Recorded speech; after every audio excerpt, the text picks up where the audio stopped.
My name is Teresa, and I am the patroness of headaches. Most people often call me the doctor of the church. I'll tell you how my life went from when I was a little girl to when I died. I was born in 1515 and lived in the 16th century.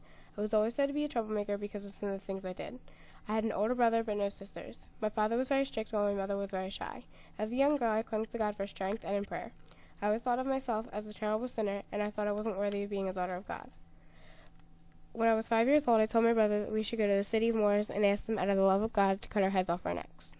As I grew older, I only cared about flirting with boys, clothes, and rebelling. At the age of 16, my father had sent me off to the Carmelite convent.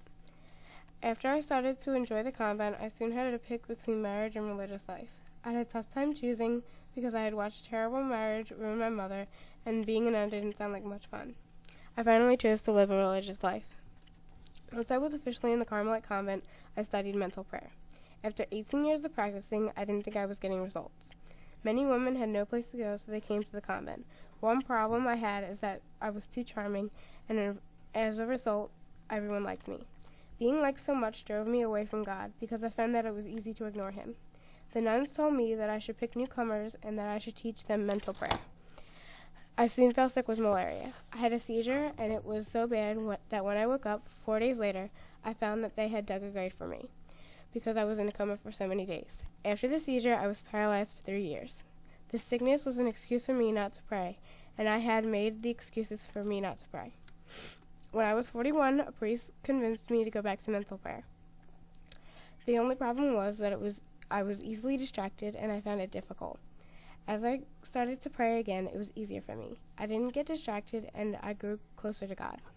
My biggest fault were my friends, because I hung out with them a lot, and God soon told me, I don't want you to be friends with humans anymore, just with the angels. I did as God told me to do, but some of my friends thought I had been possessed by the devil. Soon afterwards, I had a convent named after me. I thought that the best type of prayer was an action prayer. So instead of praying with words, I did so many good deeds. I felt so good about myself, I started to turn away from God. I soon realized what happened, and I went back to praying with words. I went to a new convent, and most of the brothers and sisters there didn't agree with me. Many times I had to sneak out into a village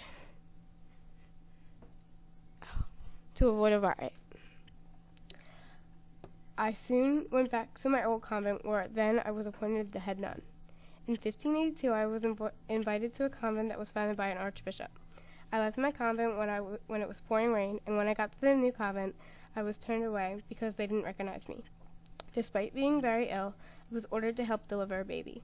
By the time I got there, the baby was born. I was too ill to leave and died on October 4th at the age of 67. I was canonized in 1622. I was named the doctor of the church because of my writings and because I gave classes on mental prayer in 1970. I am also the founder of Disclaced Carmelites.